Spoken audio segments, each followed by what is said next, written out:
Hello aspirants, कैसे हो सब। तो स्वागत है अपने यूट्यूब चैनल पर ये भी क्रैकिंग मंत्रा। तो पिछली बार हमने एनवायरनमेंट के वीडियोस देखे थे जून से लेकर दिसंबर तक का। तो अगर आपने देखा नहीं रहेगा तो आई लिंक है, यहाँ पर आप देख सकते हो। तो चलिए स्टार्ट करते हैं वीडियो को। तो ये मेरे बारे में थोड़ी इन्फॉर्मेशन है। मैंने यूपीएससी प्रीलिम्स 2022 का क्लियर किया है। यहाँ पे आप देख सकते हो मेरा रोल नंबर और नाम है, और मुझे 7 साल का एक्सपीरियंस है। तो इस वीडियो में हम देखेंगे साइंस और टेक्नोलॉजी के जुलाई से लेकर दिसंबर तक के करंट अफेयर्स 2022। तो चलिए स्टार्ट करते हैं वीडियो को। तो पहली न्यूज है क्रिस्पर कैस9। तो ये काफी चर्चे में था क्योंकि ये काफी एडवांस टेक्नोलॉजी बनाई गई है, जो कि जेनेटिक्स के मामले में पूरा इम्प्रूवमेंट के लिए बनाई गई है। अभी आप यहाँ पे आप फोटो देख सकते हो। तो ये एक जीन है, तो उसमें से जो डिफेक्टिव रहेगा जीन का पार्ट, तो उसको निकाल के अच्छे जीन को रिप्लेस करना है। ये पूरा टेक्नोलॉजी का समराइज मैंने बता दिया है इसका। मतलब क्या करते हैं ये, removing adding altering sections of the DNA. मतलब अगर आपको कोई डीएनए का पार्ट है, समझो किसी की हाइट बढ़ रही नहीं, तो एक पर्टिकुलर सेक्शन रहेगा डीएनए का, तो उसमें से अगर ये हाइट का जो डिफेक्टिव रहेगा तो उसे निकाल दिया, और जो हाइट ग्रोइंग का जो रहेगा ये पार्ट, तो उसे अटैच कर दिया, तो आने वाली जनरेशन या फिर वो खुद भी चेंजेस के अभाव में जा सकते हैं। इवन जो जेनेटिक्स डिसऑर्डर्स रहेंगे तो उसे भी क्योर कर सकते हैं हम। पहले तो इसका क्योर नहीं था क्योंकि जेनेटिक्स को काफी अल्टर करना काफी टीडियस टास्क होता है, और ये काफी स्मॉल माइन्यूट रहते हैं ये डीएनए के जो भी पार्टिकल्स रहेंगे। तो उसे एक्चुअली पहले तो ये डीएनए निकालना ही काफी डिफिकल्ट टास्क रहता है, और डीएनए निकाल के पर्टिकुलर जीन को इंसर्ट करना उसी इसमें, तो वो भी काफी डिफिकल्ट हो जाता है। तो हम देखेंगे ये क्रिस्पर कैस9 क्या टेक्नोलॉजी है। एक्चुअली इसे नोबेल केमिस्ट्री प्राइज जीता गया था, नोबेल प्राइज दिया गया था केमिस्ट्री इसमें। तो किसे किसे दिया था, तो इमैनुअल चार्पेंटियर जो कि फ्रांस के थे, और जेनिफर डोडना जो कि यूएस के थे। तो उन्हें दिया गया है क्रिस्पर कैस9। तो हम देखेंगे पूरा मैकेनिज्म ये होता कैसे। जैसे हम एडिटिंग करते हैं, वीडियो का एडिटिंग हो गया या फिर किसी भी शॉर्ट्स रील्स का एडिटिंग हो गया, मतलब जो भी अनवांटेड पार्ट रहता है हम उसे निकाल देते हैं, या फिर जो वांटेड पार्ट रहता है वो हमें उसे ऐड करते हैं। तो वही इसी तरह ही हम डीएनए के साथ भी ऐसे ही करते हैं। तो उसके लिए अलग अलग नाम है। अब ये जो कैस9 है वो एक एंजाइम है। इसे मॉलिक्यूलर सीजर्स भी कहा जाता है। मॉलिक्यूलर सीजर मतलब क्या, अभी ये पार्ट है समझो, डिफेक्टिव पार्ट है, तो इसे काटना। तो ये काटना कौन करता है, ये काटने का काम तो ये एंजाइम करता है कैस9। इसे मॉलिक्यूलर सीजर्स भी कहा जाता है। जो कि 2 strands of DNA at specific location, मतलब अभी कौन सा लोकेशन है वो भी पता होना चाहिए ना। तो एक स्पेसिफिक लोकेशन पर वो जाके वो काटता है। जैसे ये काट दिया समझो, ये निकल दिया डिफेक्टिव डीएनए स्ट्रैंड, जो कि डीएनए कटिंग एंजाइम रहता है जिसे कैस9 कहते हैं। फिर एक आरएनए आता है, guided RNA, piece of RNA मतलब, जो कि एक स्मॉल पीस रहता है उसके पास, जो कि एक प्री डिजाइंड आरएनए सीक्वेंस बना देता है खुद से ही। आरएनए गाइड करता है जो कैस9 है, तो उसे पर्टिकुलर जो आरएनए रहता है वो गाइड करता है सीजर्स को, ये कि एक ये पर्टिकुलर पॉइंट पर जाए और इसे काटे। तो मतलब दूसरा कोई अगर समझो थोड़ा सा भी अल्टर हो गया किसी जीनोम का पार्ट, तो वो काफी डेंजरस हो सकता है आने वाली जनरेशन के लिए, मतलब पूरी जनरेशन खराब हो सकती है। तो जैसे ही काट दिया, तो अभी जैसा आपको पता है कि हमारी बॉडी रिकवर करने के लिए बनी है, मतलब अगर कुछ भी कट बिट लगा तो आप खुद से थोड़ी रिकवर करते हैं। पूरी बॉडी का पूरा मैकेनिज्म होता है, उसमें जो भी रहेगा मैकेनिज्म उसे कवर करना। समझो आपको एक कट लग गया, तो उसे फिर से रिकवर करती है और उससे फिर से हील करती है। तो ऐसे ही अगर कोई डीएनए का स्ट्रैंड कट हो गया है डिफेक्टिव, तो उसे भी हील करना, उसका डीएनए रिपेयर मशीनरी अपने आप ही इंट्रोड्यूस कर सकता है वो चेंजेस। तो उसके हिसाब से वो genome of cell of interest बना सकते हैं हम। इसके वजह से ये जो डिफेक्टिव है वो निकाल के हम हेल्दी डीएनए स्ट्रैंड लगा सकते हैं इसी तरह से। तो ये था पूरा, मतलब आपको इन शॉर्ट बताया जाए तो कैस9 ये सीजर का काम करते हैं। जीआरएनए बोल सकते हो, या फिर हाँ जीआरएनए बोल सकते हो। जीआरएनए काम करता है उसे कहाँ लेके जाना है, उसे काट दिया, फिर अपने आप ही ये at this stage the recognises that DNA is damage and tries to repair it.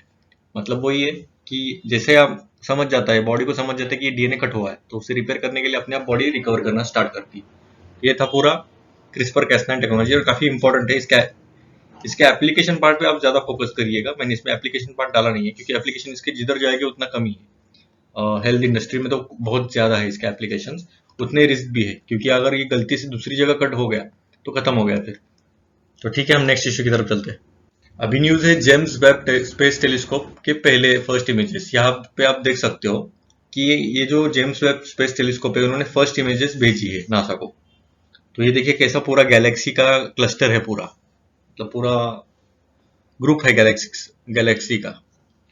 तो इसमें कितने साल तक का इन्होंने भेजा है, मतलब तो ये पूरा 4.6 बिलियन ईयर्स अगो ये पहले इतना था, इतना बड़ा है ये, मतलब जो इतने पुराने क्लस्टर है गैलेक्सी का ये।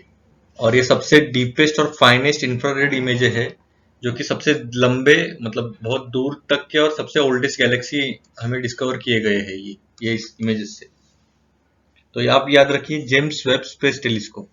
ये होता क्या है, तो इससे फायदा क्या होता है, मतलब तो पहली तो बात कि हमें जो एंशिएंट गैलेक्सीज है उनका मास, एज, हिस्ट्री और कंपोजिशन पता चल जाता है कि हम अकेले नहीं है पूरे यूनिवर्स में, तो काफी ज्यादा अदर भी गैलेक्सीज है, तो हम उसे एक्सप्लोर करने में भी मदद हो सकती है। तो अभी हम देखते हैं जेम्स वेब स्पेस टेलीस्कोप क्या है। तो जेम्स वेब स्पेस टेलीस्कोप ये एक कोलैबोरेशन है, मतलब एक टेलीस्कोप को पता है तो है ही।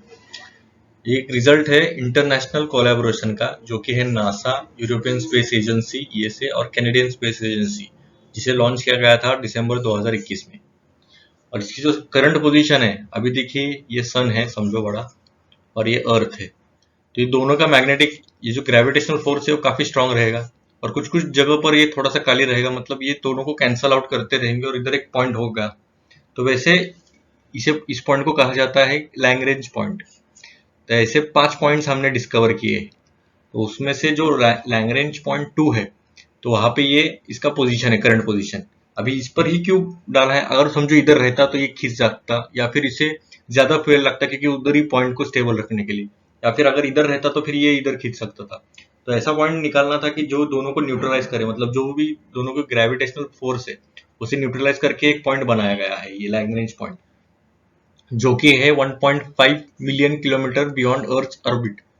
मतलब ये इससे 1.5 बिलियन किलोमीटर है लैग्रेंज पॉइंट 2, जो कि अभी है। ये पूरा इसका मैंने ये दिया है, the points are in any revolving two body system earth and sun, marking where the gravitational forces of the two large bodies cancel each other out. मतलब दोनों की जो ग्रेविटेशनल फोर्स है वो कैंसल होके उधर एक गैप हो सकता है, या फिर एक वॉइड हो सकता है कि वहां पे ज्यादा कुछ डिस्टर्बेंस नहीं रहता है ग्रेविटेशनल फोर्स का, और इसलिए वो रिलेटिवली ज्यादा स्टेबल रहता है बाकी कंपैरिजन में, और उसे कम से कम एनर्जी लगती है उसे स्टेबल रखने के लिए। और उधर से काफी अच्छा क्या बोल सकते हैं, एक व्यू मिल सकता है, क्योंकि हमें पता चल जाता है कि ये कहाँ जा रहा है, या फिर इसका स्टडी करने आसान हो जाता है। और एक सक्सेसर है हबल टेलीस्कोप का। अभी हबल टेलीस्कोप और जेम्स वेब टेलीस्कोप का हम आगे देखेंगे कि दोनों में फर्क क्या है। तो इसके आगे वाला ये है जेम्स वेब टेलीस्कोप। अभी हबल टेलीस्कोप क्या था वो भी हम देखेंगे आगे। और ये जो इसका फायदा क्या है, अभी it can see backwards in time. अभी आप बोलोगे कि हम टाइम के पीछे कैसे देख सकते हैं। अभी देखिए जो कुछ कुछ जो गैलेक्सीज रहते हैं वो काफी light years, billion light years मतलब बहुत पहले बने हुए रहते हैं, पर हम कब देख सकते हैं, जब इनकी लाइट हम पर आती है तब हम देख सकते हैं। ये बिलियन लाइट ईयर्स आगे है ये। तो अभी ये गैलेक्सीज होंगे नहीं होंगे वो भी पता नहीं, क्योंकि इसको बिलियन ईयर्स लगे हैं इधर तक पहुंचने के लिए। तो अगर समझो ये लाइट हमने देख ली तो हमें पता चल जाएगा कि ये गैलेक्सी हो सकती है, और हम इससे भी पता चल सकता है कि जो यूनिवर्स का जो ओरिजिन है वो भी हमें पता चल सकता है, क्योंकि इसकी जो लाइट है वो अभी हम तक पहुंच रही है। मतलब बिलियन ईयर्स लगते हैं इन्हें इधर ट्रैवल करने के लिए। तो इससे हम बैकवर्ड्स इन टाइम भी देख सकते हैं। तो इसका ये मतलब था, मतलब काइंड ऑफ टाइम ट्रैवल ही बोल सकते हैं एक तरीके से। तो ठीक है, हम देखते हैं अभी हबल और जेम्स वेब टेलीस्कोप का डिफरेंस क्या है। अभी देखिए दोनों का जो डिफरेंस है, एक तो 3 इसमें डिवाइड किया है, वेवलेंथ, ऑर्बिट और विजन। अभी वेवलेंथ क्या है, अभी एक अलग स्पेक्ट्रम रहता है, आपको पता रहेगा। एक इंफ्रारेड रहता है, फिर गैमा, अल्ट्रावायलेट, विजिबल, जो भी रेंज रहेगा स्पेक्ट्रम ऑफ लाइट, तो उसके हिसाब से हमने, क्योंकि कैसे है, अगर हम विजिबल इसमें ही देखें तो हमें कुछ नहीं दिखेगा, क्योंकि यूनिवर्स जो है काफी वास्ट है और अलग अलग स्पेक्ट्रम से हमें देखना चाहिए। तो इसीलिए जेम्स वेब जो टेलीस्कोप है वो इंफ्रारेड रेडिएशन मेजरली ऑब्जर्व करता है, जो कि होते हैं 0.6 से 28 माइक्रोन्स तक। और जो हबल का काम है वो कि ये देखेगा अल्ट्रावायलेट और विजिबल स्पेक्ट्रम ऑफ लाइट, जो कि रेंज रहती है उनकी 0.8 से लेके 2.5 माइक्रोन्स तक। मतलब ये याद रखिए कि ये जो इसका अलग स्पेक्ट्रम है और इसका अलग स्पेक्ट्रम है, इसका इंफ्रारेड है और इसका यूवी और विजिबल है। और इनका ऑर्बिट भी मैटर करता है। वेब का जो है जेम्स वेब का, वो कि अर्थ को ऑर्बिट नहीं करता है। ये किसका काम है, तो ये हबल का काम है। हबल का जो एल्टीट्यूड है वो 575 किलोमीटर है अर्थ से, मतलब ये अर्थ के नजदीक है हबल। और जो वेब है वो हमने देखा अभी लैग्रेंज पॉइंट पे, जो कि 1.5 मिलियन किलोमीटर अवे है। अर्थ से। तो इसका विजन क्या रहेगा फिर, मतलब इसका फोकस क्या रहेगा, तो हबल का क्या देख सकता है, तो स्मॉलेस्ट और न्यूएस्ट गैलेक्सी देख सकते हैं, जैसे कि काफी ज्यादा लंबे पॉइंट पे है अर्थ से और सन से, तो ये पूरी गैलेक्सी, अच्छे अच्छे गैलेक्सी भी देख सकता है, और जो नए नए गैलेक्सी फॉर्म हुए वो भी देख सकता है।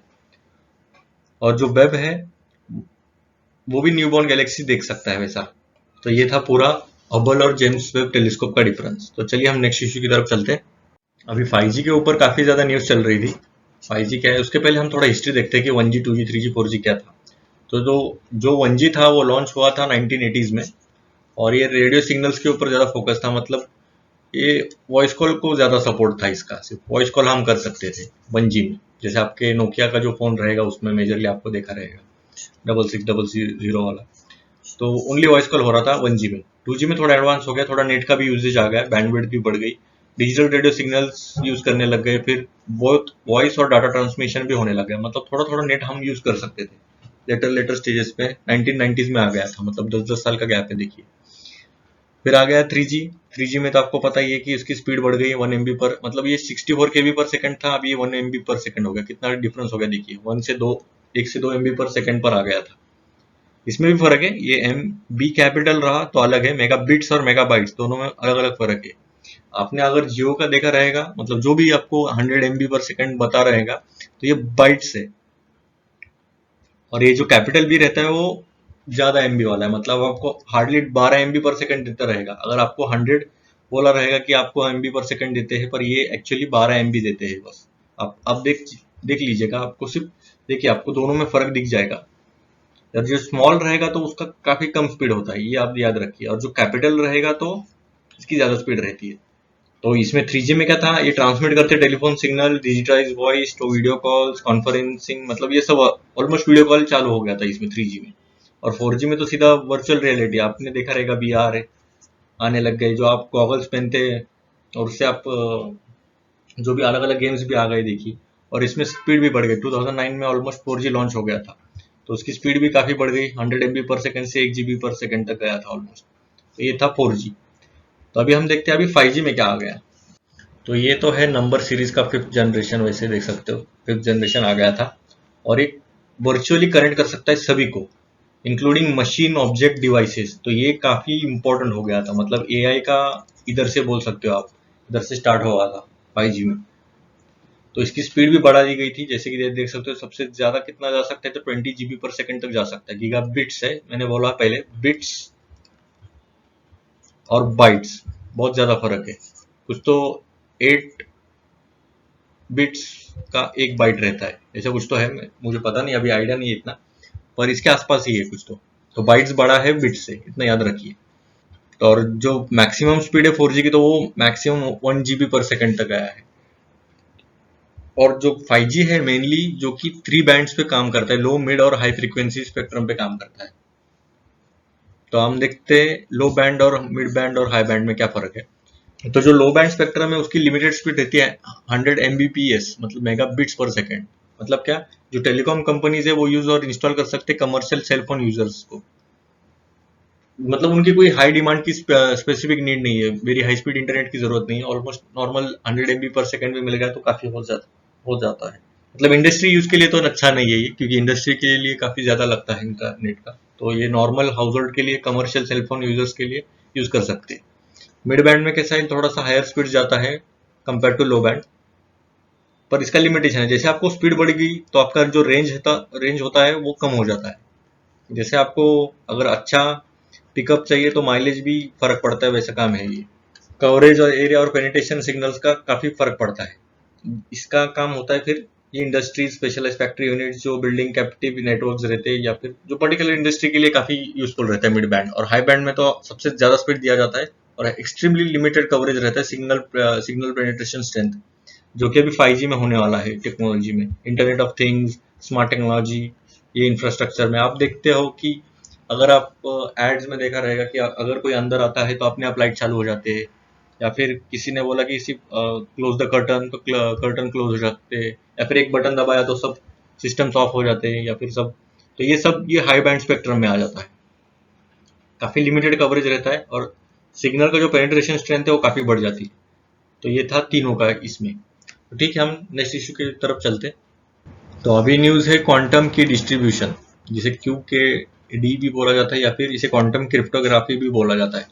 तो ये इसका काम क्या है, तो एक सिक्योर कम्युनिकेशन को डेवलप करना। अभी आप देख सकते हो, तो आज के जो जनरेशन है तो उसमें पूरा जो है वो डाटा के बेस पे पूरा चल रहा है। Data is the newer fuel बोल सकते हो आप, न्यूअर ऑयल या फ्यूल जो भी को बोलना है बोल सकते हो, क्योंकि इसके बगैर तो कोई कंपनी चल ही नहीं सकती ऑलमोस्ट। अगर डाटा है आपको, अगर समझो आपका जो इंटरेस्ट है वो काफी ज्यादा शूज में है, तो आपने अगर गलती से एक बार भी गूगल पर शूज सर्च कर दिया तो आपको एड्स भी शूज के आ जाएंगे। या फिर किसी आपको समझो डाटा के लिए, डाटा साइंटिस्ट हो या फिर दूसरे भी कोई भी जॉब्स के लिए आपने अगर सर्च किया तो आपको एड्स भी उसी तरह से ही आपको मिल जाएंगे। तो ये जैसा आपको पता है कि ये डाटा इनके पास चला गया है, तो इनके रिलेटेड फटक से इनको, मतलब ये एआई बेस्ड रहता है, इनको कुछ करने की भी जरूरत नहीं रहती, कि जो इंडिविजुअल्स रहते हैं उनको कुछ करने की जरूरत नहीं है, बस वो सिर्फ मैनेज करते रहते हैं।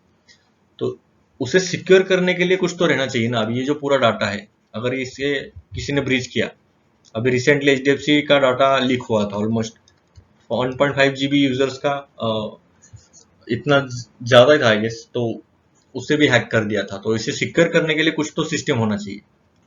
तो उसके लिए एक एक मेथड बोल सकते हैं, क्वांटम की डिस्ट्रीब्यूशन है। तो एक की बना देता है, मतलब क्या, एक sharing, distributing and sharing secret keys that are necessary for cryptographic protocols.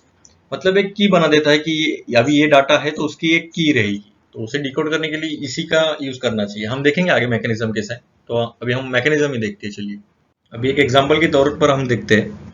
अभी ये देखिए, एक मैसेज है, ये एलिस है और ये बॉब है। तो एलिस ने एक मैसेज भेजा बॉब को, ये एनकोडेड मैसेज था। जो भी मैसेज रहेगा वो पब्लिकली इंश्योर कर रहता है चैनल, तो उसमें से भेज दिया।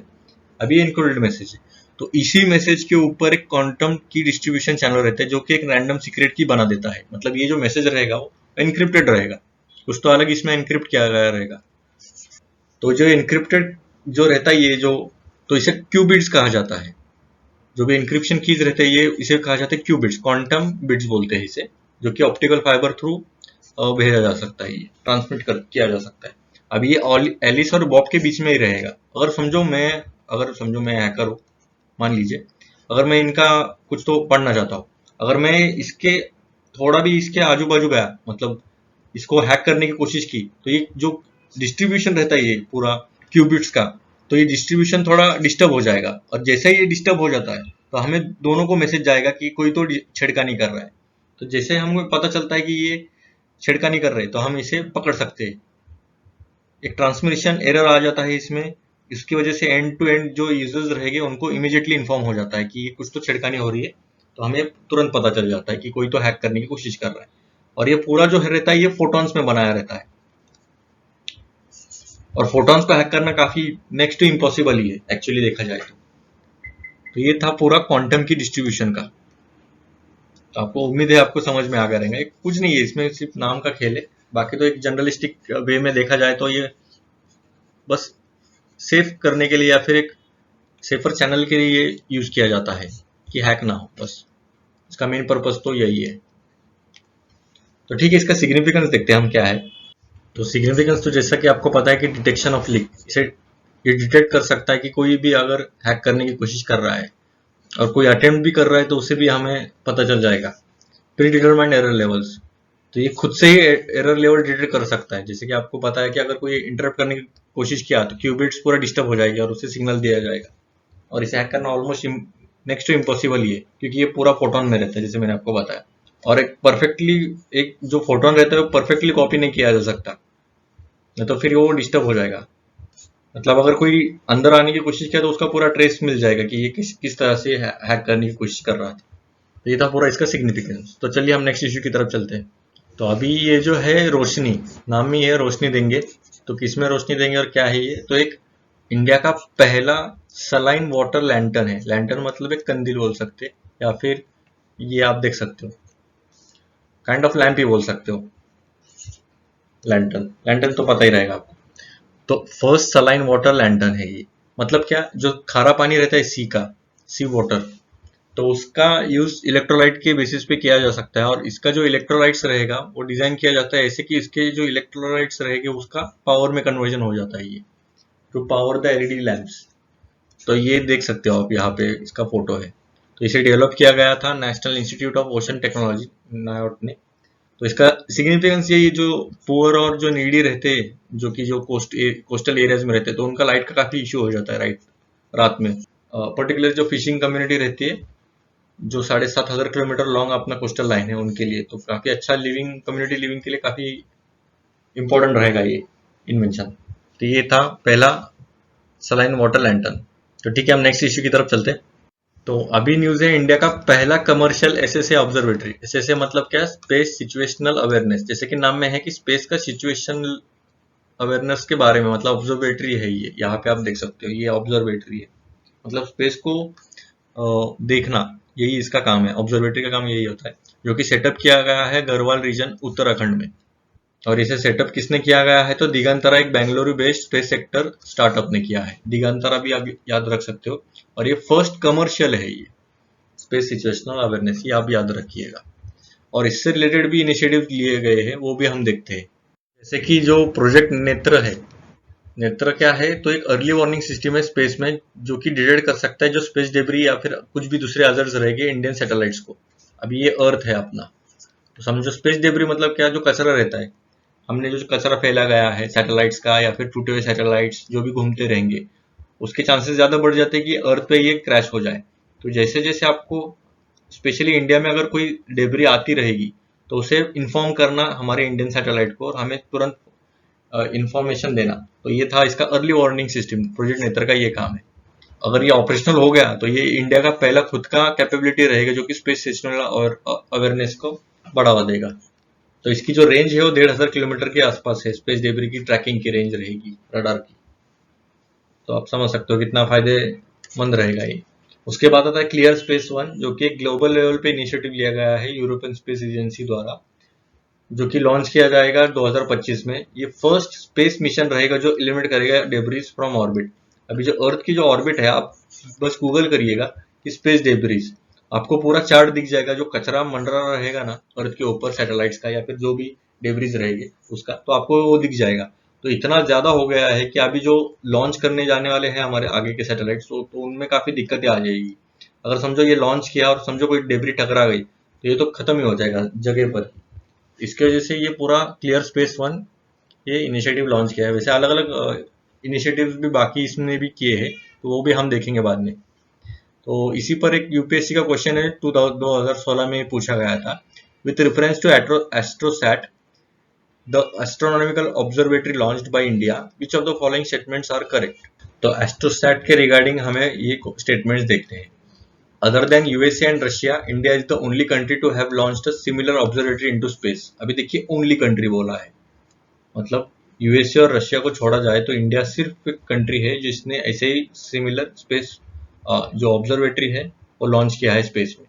ये थोड़ा डिविएटिंग हो जाता है स्टेटमेंट। सेकेंड स्टेटमेंट देखते हैं। एस्ट्रोसैट है जो कि 2000 किलो का है सैटेलाइट, जो कि प्लेस किया जाएगा ऑर्बिट में 1650 kilometre above the surface of the earth. अभी देखिए आपको थोड़ा भी आइडिया रहेगा कि एस्ट्रोसैट का वजन कितना रहेगा, तो उस पर से अंदाजा आपको लग जाएगा। तो आप कोशिश कीजिए सॉल्व करने का। तो इसका आंसर है D, neither one not two. क्यों? क्योंकि ये तो एक्सट्रीम स्टेटमेंट हो जाता है। थोड़ा सा आपको आपके एंटीनास अलर्ट होने चाहिए कि ओनली अगर ऐसा दिखने लग गया तो थोड़ा सा उसके चांसेस ज्यादा हो जाते हैं कि वो नेगेटिव, मतलब गलत ही हो जाएगी। और ये तो इसका भी हम देखेंगे, इसका आगे का एक्सप्लेनेशन। अब एक्सप्लेनेशन देखते हैं इस पूरा क्वेश्चन का। तो जो एस्ट्रोसैट है वो first dedicated Indian astronomy mission था, इसीलिए ये क्वेश्चन पूछा गया था तभी। और इसका एम क्या था? तो ये स्टडी करेगा सेलेस्टियल सोर्सेज जो एक्सरे, ऑप्टिकल और यूवी स्पेक्ट्रल बैंड्स में रहेगी वो। और जो इंडिया है वो 5th कंट्री है ये, जो कि ज्वाइन करेगा स्पेस ऑब्जर्वेटरी इलाइट लिस्ट, जो कि यूएसए, रशिया, जापान और यूरोप के बाद आएगा। मतलब ये 3rd नहीं है, ये 5th है। और इसका जो लिफ्ट ऑफ मास है वो 1513 kg है। लॉन्च किया गया था 650 किलोमीटर ऑर्बिट में, जो कि PSLV C30 से लॉन्च किया गया था। तो ये था पूरा इसका। तो चलिए नेक्स्ट इश्यू की तरफ चलते हैं हम। अभी है डार्ट मिशन नासा का। डार्ट क्या है? Double asteroid redirection test. अभी नाम से ही समझ में आ जाएगा आपको। जैसे आपको ये पिक दिखता, इमेज दिखती रहेगी, तो ये देखिए ये एक एस्टेरॉइड है समझिए, और ये डार्ट है, मतलब एक सैटेलाइट बोल सकते हैं, स्पेसक्राफ्ट है इन शॉर्ट। तो ये अभी समझो कोई जो डेब्री है या फिर जो भी एस्ट्रॉइड रहेगा अर्थ की तरफ आता रहेगा, समझो ये डायरेक्शन में, ये अभी आपको अच्छा फोटो निकाल के देखता हूँ, 1 मिनट। ये अर्थ है, आपको समझिए, और ये आ रहा है हमारे ऊपर एस्ट्रॉइड, तो इसे अर्थ से बचाना है हमें। तो हम क्या करेंगे, एक स्पेसक्राफ्ट भेजेंगे और इसे टकराएंगे जोर से, तो ये क्या करेगा, इसका डीवेट हो जाएगा और ये इधर से चला जाएगा, जो कि अच्छी बात है, नहीं तो हमारा डायनासोर जैसा हाल हो जाएगा। डायनासोर को भी ये एस्ट्रॉइड ने हिट किया था, पर ये एक एस्ट्रॉइड नहीं था, काफी ज्यादा बड़े बड़े एस्ट्रॉइड्स आ गए थे, तो ठीक है, वो अलग बात है। अगर एक आध दूसरा आ जाता है तो हम ये डिवेट कर सकते हैं, तो इसे डिविएशन को ही नाम दिया गया है डबल एस्ट्रॉइड रिडायरेक्शन टेस्ट। अभी देखिए इसका ऑर्बिट ऐसा ऐसा था, ये ओरिजिनल देख सकते हो आप, ऐसा ऐसा घूमते घूमते हुए आ रहा था, अगर इसे टकराया तो ये ऐसा ऐसा घूमने लग गया है। तो ये था पूरा डबल एस्ट्रॉइड रिडायरेक्शन टेस्ट, जो कि ये नासा ने किया है। ये पूरा टेक्निकल टर्म्स है, इसमें इतने ज्यादा घुसने की जरूरत नहीं, बस इसको थोड़ा ऊपर ऊपर आप पढ़ लीजिए जो हाईलाइट किया है वो। तो ठीक है, हम नेक्स्ट इश्यू की तरफ चलते हैं। अभी न्यूज है जीएम मस्टर्ड। जीएम क्या है, ग्रैंड मास्टर नहीं है, जेनेटिकली मॉडिफाइड बोलते हैं इसे जीएम। तो जो जेनेटिक इंजीनियरिंग अप्रेजल कमेटी है, तो उन्होंने अप्रूव किया है जिसका सीड प्रोडक्शन के लिए, जो कि रहेगा कमर्शियल रिलीज के लिए। तो इसके रिगार्डिंग ही पूरा न्यूज था। तो पहले हम देखते हैं कि जीएम होता क्या है। जीएम क्रॉप्स जो रहते हैं वो एक प्लांट्स रहते हैं जिनके जो जीन्स रहते हैं वो आर्टिफिशियली मॉडिफाइड किया जाता है। समझिए ये प्लांट एक है, तो उसकी जो ग्रोथ है, मतलब इसके ऊपर जो फल है वो काफी अच्छे आते हैं, और एक दूसरा प्लांट है, इसकी जो हाइट है वो काफी ज्यादा बढ़ती है। तो दोनों को अगर हमने मिक्स किया तो हमें फल भी मिलेंगे और इसे हाइट भी मिलेंगी, तो इसकी वजह से ये जेनेटिकली मॉडिफाइड हो गई। तो इसका यही मतलब इन शॉर्ट यही काम है, जेनेटिकली मॉडिफाइड किया हमने इसे। तो इसमें क्या क्या प्रॉपर्टीज नहीं डाल सकते, जैसे कि इंक्रीज यील्ड, मतलब अगर किसी यील्ड कम आती रहेगी तो यील्ड बढ़ा सकते हैं हम, या फिर टॉलरेंस कर सकते हैं ज्यादा हर्बिसाइड के लिए। मतलब अगर कोई जो पेस्ट वगैरह रहते हैं तो काफी ज्यादा नुकसान पहुंचाते हैं, तो पेस्ट रेपेलेंट भी कर सकते हैं, मतलब ऐसा कोई जिन डाल दिए जाएंगे हम उस क्रॉप में, तो अगर पेस्ट अगर उस पर आता भी है तो वो मर जाएगा। फिर जो डिजीज हो गया, ड्रॉट हो गया, मतलब इसके पानी की कमतरता भी, मतलब पानी की कमी के कारण भी काफी ज्यादा क्रॉप्स का नुकसान हो जाता है, तो उसको भी हम मॉडिफाइड करके कम से कम पानी यूज हो सके और उसका यील्ड भी अच्छा है, तो वो भी हम अल्टर कर सकते हैं, या फिर उसकी न्यूट्रिशनल वैल्यू भी बढ़ा सकते हैं। अभी फिलहाल में इंडिया ने अप्रूव किया है कमर्शियल कल्टीवेशन का बस एक ही जीएम क्रॉप है, जो कि है बीटी कॉटन। अभी जीएसी ने रिकमेंड किया है कि जीएम मस्टर्ड को भी कमर्शियल यूज देना चाहिए, तो देखते हैं हम अभी आगे क्या होगा इसके बारे में। और जीएसी भी क्या है ये, वो भी हम आगे के स्लाइड्स में देखेंगे। अभी हम जीएम मस्टर्ड के बारे में देखते हैं कि दो कौन से दो वेरिएंट के हिसाब से हमने इसे क्रॉस करके बनाया है। तो इसे जीएम मस्टर्ड को डीएमएच 11 भी बोलते हैं। डीएमएच 11 मतलब क्या, आप मुझे कमेंट सेक्शन में बता दीजिएगा डीएमएच का फुल फॉर्म क्या है। डीएमएच 11 जो कि इंडिजिनियसली डेवलप किया है ट्रांसजेनिक मस्टर्ड को, और ये मॉडिफाइड वेरिएंट रहेगा हर्बिसाइड टॉलरेंट, एचटी बोलते हैं इसे। तो ठीक है, ये हर्बिसाइड टॉलरेंट है। और ये रिजल्ट किसका किसका है क्रॉस किया है, तो इंडियन मस्टर्ड वैरायटी जो कि वरुणा है, और एक ईस्ट यूरोपियन अर्ली हीरा 2 मस्टर्ड, ये मतलब ये वरुणा और अर्ली हीरा 2 का कॉम्बिनेशन है ये डीएमएच 11। और इसमें दो एलियन जीन्स है जैसे कि बार्नेस और बार्स्टर। अभी ये देखिए, ऐसा बोल सकते कि ये दो टर्म दिए जाएंगे और बोलेंगे कि किसके रिगार्डिंग है, तो हमें बताना है जेनेटिकली मॉडिफाइड क्रॉप्स के रिगार्डिंग है ये। Isolated form of soil bacterium, ठीक है, ये काफी, ये दो इंपॉर्टेंट थे। ये फिर इनका पूरा ये बताया कि ये क्या कर सकते हैं, स्टेबिलिटी बढ़ा सकते हैं या फिर पॉलिनेशन हो सकता है। तो ये था पूरा इसके बारे में। तो अभी हम देखते हैं जीएसी का क्या है रोल इसमें, मतलब ये है क्या, बॉडी क्या है। ये आपको देख सकते हैं यहाँ पे लोगो है जीएसी का। जीएसी क्या है, जेनेटिक इंजीनियरिंग अप्रेजल कमेटी, जैसे कि नाम में ही अप्रेजल देता है इसके रिगार्डिंग।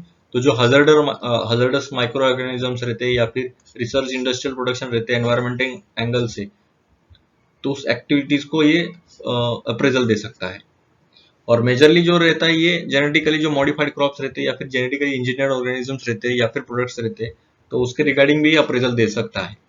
वैसे चेयर किसने किया गया है, या कोई मिनिस्टर रहता है क्या, तो नहीं, ये स्पेशल सेक्रेटरी या फिर एडिशनल सेक्रेटरी रहते हैं ministry of environment forest and climate change के। को चेयर किया जाता है representative form department of biotechnology के भी, मतलब बायोटेक्नोलॉजी और एडिशनल सेक्रेटरी, ये आप याद रखिए, MOFCC का है ये, या फिर बायोटेक्नोलॉजी के डिपार्टमेंट के चेयरमैन भी रह सकते हैं इसमें। तो इसमें ऐसा नहीं कि मिनिस्ट्री ऑफ एनवायरनमेंट फॉरेस्ट भी ऐसा स्टेटमेंट आ सकता है कि minister of environment and forest इसे चेयर करते हैं, तो नहीं, एडिशनल सेक्रेटरी चेयर करते हैं इसे। तो ठीक है, नेक्स्ट इश्यू की तरफ चलते हैं हम। तो अभी न्यूज में काफी था कि टोकामक या फिर जो भी नाम रहेगा, तो हमने ने पूरे अलग अलग जो कंट्रीज हैं उन्होंने ट्राई किया है, स्पेशली चाइना ने तो सक्सेसफुली दिखाया है कि एक ऐसा डिवाइस बनाया जिसमें न्यूक्लियर फ्यूजन हो गया है, और इसमें ऑलमोस्ट कितना तो भी डिग्री सेल्सियस, मतलब 15 मिलियन डिग्री सेल्सियस तक हमने हाईएस्ट टेम्परेचर रिकॉर्ड किया है अभी तक अर्थ के ऊपर। मतलब ऑलमोस्ट सन के आसपास जा रहा है ये, सन का समथिंग करोड़ में है, तो ये इतना हाईएस्ट टेम्परेचर अभी तक रिकॉर्ड नहीं किया गया है, और ये कुछ तो 17 मिनट तक चल रहा था। मतलब इसका जो अगर एनर्जी का कंपैरिजन में देखा जाए तो इसका ऑलमोस्ट एक छोटा सन, आर्टिफिशियल सन ही हो गया है ये। तो ये क्या था, न्यूक्लियर फ्यूजन था। अभी देखिए न्यूक्लियर फ्यूजन और फ्यूजन में क्या फर्क है हम देखेंगे अभी, इसलिए पहले मैंने फिजन और फ्यूजन का ही डिफरेंस दिया है। डेफिनेशन के हिसाब से अगर फिजन देखा जाए, फिश मतलब क्या, मुंह से सब फिश हो रहा है, फ्यूज नहीं हो रहा है, फिशन हो रहा है, ऐसा आप याद रख सकते हो। फिश मतलब ये डिस्ट्रीब्यूट हो रहा है, मतलब क्या, ये स्प्लिट हो रहे हैं large atom into two or more smaller once. अब ये बड़ा एटम है, इसके छोटे छोटे टुकड़े हो रहे हैं फिश करके, तो ऐसा भी याद रख सकते हो, बड़े एटम का छोटे एटम में टुकड़े होना। और जो फ्यूजन रहता है ये उसका उल्टा, ये छोटे टुकड़े का मिलके एक बड़ा एटम बनना, two or more lighter atoms into larger one. और ये ऑकरेंस कहाँ पे ऑकर होते हैं, fusion reaction does not normally occur in nature में तो ऐसा होता नहीं है फ्यूजन का। फ्यूजन होता है जो कि स्टार्स या फिर सन, जो सन है ये परफेक्ट एग्जांपल है फ्यूजन का। हाइड्रोजन दोनों मिलाकर हीलियम बनाते हैं ऑलमोस्ट, तो ये पूरा फ्यूजन रिएक्शन का है ये। और इसकी एनर्जी रिक्वायरमेंट देखा जाए तो इसे थोड़ी सी एनर्जी लगती है इसे तोड़ने में। जैसे फ्यूजन रहता है तो थोड़ी सी एनर्जी तो लगेगी, ये अपने आप तो टूटेगा नहीं, तो इसको एनर्जी थोड़ा सा दिया तो ये टूट सकता है। पर ये जोड़ने की बात किया जाए, अगर ये सब एटम्स को जोड़ने की बात किया जाए तो इससे सबसे ज्यादा, बहुत ज्यादा एनर्जी लगेगी सबको जोड़ने में, टू और मोर प्रोटॉन्स। इसलिए इसकी जो एनर्जी का कंपैरिजन देखा जाएगा तो हम देखेंगे नीचे एनर्जी जो रिलीज होगी, अभी जो एनर्जी रिलीज हो जाती है फ्यूजन में तो मिलियन टाइम्स रहती है केमिकल रिएक्शन के कंपैरिजन में। बट फ्यूजन के रिकॉर्ड अगर फ्यूजन से कंपेयर किया जाए तो काफी कम हो जाती है, और जो एनर्जी इसमें जो रिलीज हो जाती है वो 3 से 4 गुना ज्यादा होती है जो फ्यूजन से किया जाता है। तो आप ऑलमोस्ट ऑब्वियस है, क्योंकि ये पूरा टूट रहा है छोटे से एनर्जी से, और इसे जोड़ने के लिए काफी ज्यादा एनर्जी लगती है, तो इससे जो एनर्जी निकलेगी वो काफी ज्यादा ही रहेगी। और जो फ्यूजन रहता है वो जनरली यूज किया जाता है न्यूक्लियर पावर प्लांट्स में, और फ्यूजन जनरली अभी एक्सपेरिमेंटल टेक्नोलॉजी है, मतलब अभी तक हमें इसे ठोस से, तो हमारा एक सपना है कि फ्यूजन रिएक्शन हमें करना चाहिए आगे जाके, क्योंकि अगर या हम सक्सेसफुल हो जाते हैं तो ये अनलिमिटेड सोर्स रहेगा एनर्जी का। हम इससे सोलार या फिर जो भी एनर्जी का जो भी फॉर्म्स रहेंगे उस सभी में हम यूज कर सकते हैं अगर फ्यूजन रिएक्शन हो गया तो सक्सेसफुल। अभी उसी के ऊपर ही हम चल देंगे आगे, हम देखेंगे क्या कौन से अलग अलग कंट्रीज ने इनिशिएटिव लिया है ये। पहले तो मैं चाइना का बताना चाहूंगा। जो चाइना का आर्टिफिशियल सन का एक नाम का प्रोजेक्ट था इनका, experimental advance super conducting tokamak, इस डिवाइस बोल सकते हो, जो कि चाइना ने डिजाइन किया था, जो कि रेप्लिकेट करता है न्यूक्लियर फ्यूजन जो प्रोसेस जो सन पे होता है। मतलब जो सन पे जो न्यूक्लियर फ्यूजन का रिएक्शन होता है उसे रेप्लिकेट करने की कोशिश की। यहाँ पे आप देख सकते हो चाइना का ये डिवाइस है टोकामक। तो ये सक्सेसफुल हुआ है, चाइना ने आर्टिफिशियल सन भी तैयार किया था फ्यूजन रिएक्टर के सक्सेसफुली, ऑलमोस्ट 20 मिनट तक चला था, और 70 मिलियन डिग्री सेल्सियस का टेम्परेचर हमने रिकॉर्ड किया था, मतलब चाइना ने। तो आप समझ सकते हो 70 मिलियन डिग्री सेल्सियस कितना हो जाता है। वैसा ही एक्सपेरिमेंट कर रहे हैं international thermonuclear experimental reactor ITR, वो भी वर्ल्ड का सबसे बड़ा टोकामक डिवाइस बनाने की कोशिश कर रहे हैं, जो कि लार्ज स्केल और कार्बन फ्री सोर्स रहेगा एनर्जी का। और इसमें कौन से मेंबर्स है, चाइना, यूरोपियन यूनियन, इंडिया है, ITR में इंडिया है, ये आप याद रखिएगा, साउथ कोरिया, रशिया और यूनाइटेड स्टेट्स। तो ये था पूरा टोकामक के रिगार्डिंग। अभी हम देखते हैं साइंस टेक के वन लाइनर्स। तो पहला है क्रिप्टो जैकिंग। क्रिप्टो जैकिंग क्या है, अभी देखिए, अभी हैकिंग जो भी रहता है वो नॉर्मल कंप्यूटर्स को हम हैक करके हम उसके अंदर का जो डाटा रहता है वो निकाल सकते हैं। अभी क्रिप्टो क्या है, क्रिप्टो करेंसी को हैक करना है इन शॉर्ट। तो ये साइबर अटैक रहता है जो कि एक कंप्यूटिंग डिवाइस से किया जाता है, हाईजैक किया जाता है या फिर कंट्रोल किया जाता है अटैकर द्वारा, जो कि इलिसिटली माइन कर सकता है क्रिप्टो करेंसी। मतलब जो भी क्रिप्टो करेंसी रहेगा वो हैक कर सकते हैं, इसे क्रिप्टो जैकिंग कहा गया है। उसके बाद आता है जो पहला मलेरिया का वैक्सीन बनाया गया है, मॉस्किरिक्स, इसका नाम है मॉस्किरिक्स। और जो मलेरिया है वो एक पैरासाइटिक डिजीज है, ये आप याद रखिएगा। पैरासाइट मतलब क्या, मच्छर द्वारा हो जाता है ये, इसलिए इसे पैरासाइट कहा गया है। उसके बाद आता है एक टर्म जीनोमिक सर्वेलेंस। सर्वेलेंस मतलब क्या, निगरानी रखना, किसके ऊपर, तो जीनोम के ऊपर। तो ये क्या है, एक प्रोसेस रहती है कॉन्स्टेंटली मॉनिटर करना पैथोजेंस पे और उसे एनालाइज करना, उनका जेनेटिक सिमिलरिटी है या डिफरेंसेस है। जैसे कि अभी कौन से इसमें सर्वेलेंस हो सकता है, तो humans, animals, plants, bacteria, viruses, और उनका म्यूटेशन वगैरह अगर कुछ चेंजेस भी आते हैं तो उसे सर्वेलेंस करना है, तो इसलिए इसका नाम जीनोमिक सर्वेलेंस दिया है। उसके बाद है आर्टिमिस 1 मिशन, जो कि नासा का है। इसका क्या पर्पस है, तो मून का एक्सप्लोर करना। आर्टिमिस 1 मिशन याद रखिएगा, काफी इंपॉर्टेंट है। उसके बाद है फ्लेक्स फ्यूल व्हीकल्स।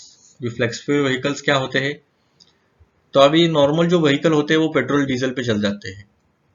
अगर पेट्रोल के साथ हमने मिथेनॉल या फिर इथेनॉल जो भी डाल दिया, मिक्स किया, तो वो इंजन सपोर्ट नहीं करते। तो वैसे जो व्हीकल्स रहेंगे, जो ये ब्लेंडेड पेट्रोल या फिर जो भी रहेगा, तो उसे अगर सपोर्ट करने लग गए, तो ये होते हैं फ्लेक्स फ्यूल व्हीकल्स।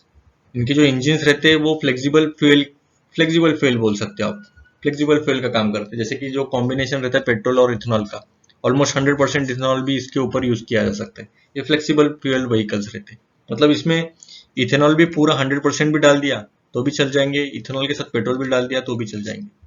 और इसके रिगार्डिंग मैंने पिछले वीडियो में बताया कि इसका क्या फर्क पड़ता है, ठीक है। वर्ल्ड हेल्थ ऑर्गेनाइजेशन ने रिलीज किया है ग्लोबल वैक्सीन मार्केट रिपोर्ट 2022 का, तो ये आप याद रखिए, global vaccine market report. India biggest hyper scale data centre, अभी देखिए data is the newer oil बोल सकते हो, तो ये हमने अभी लॉन्च किया है बोल सकते हो। कंट्री का सबसे बड़ा और यूपी का पहला डाटा सेंटर रहेगा ये हाइपर स्केल डाटा सेंटर, जो कि यूपी में किया है हमने। फिर बाद में एक ग्लास रिपोर्ट है, ग्लास है ये, AAS, अपना ग्लास, पानी वाला ग्लास नहीं है ये। तो global analysis and assessment of sanitation and drinking water, मतलब नाम में ग्लास है पर ड्रिंकिंग वाटर का ही रिपोर्ट है ये। और इसे किसने रिलीज किया है, तो वर्ल्ड हेल्थ ऑर्गेनाइजेशन और यूएन वाटर ने। उसके बाद MeitY, Ministry of Electronics and Information Technology है ये। तो इन्होंने लॉन्च किया है स्टे सेफ ऑनलाइन कैंपेन और G20 डिजिटल इनोवेशन अलायंस, तो ये आप याद रखिए, मेटी ने लॉन्च किया है ये। तो ये था पूरा साइंस और टेक का वन लाइनर्स। अभी हम देखते हैं होमवर्क का क्वेश्चन थोड़ा। तो ये एक होमवर्क का क्वेश्चन है, यहाँ पे स्पेसक्राफ्ट है और इनका पर्पस दिया गया है। जैसे मैंने बोला आर्टिमिस 1 किसके रिगार्डिंग था, तो ये नासा का था, और ये मिशन किसका था, तो ये मून को एक्सप्लोर करने के लिए था। वैसे ही ये अलग अलग स्पेसक्राफ्ट है, ये आप देख सकते हो, उनका पर्पस सही है या गलत, ये क्वेश्चन पढ़ के मुझे कमेंट सेक्शन में बता दीजिएगा। जो पीडीएफ है मैंने नीचे डिस्क्रिप्शन में टेलीग्राम लिंक दिया है, तो उसमें मैं डालते रहता हूँ। टेलीग्राम पे मेरा ग्रुप है, ये भी क्रैकिंग मंत्रा के नाम से ही है, तो वहाँ पे आप देख सकते हो इसकी पीडीएफ। अगर आपको वीडियो अच्छा लगा तो लाइक शेयर और सब्सक्राइब कीजिएगा। Thank you.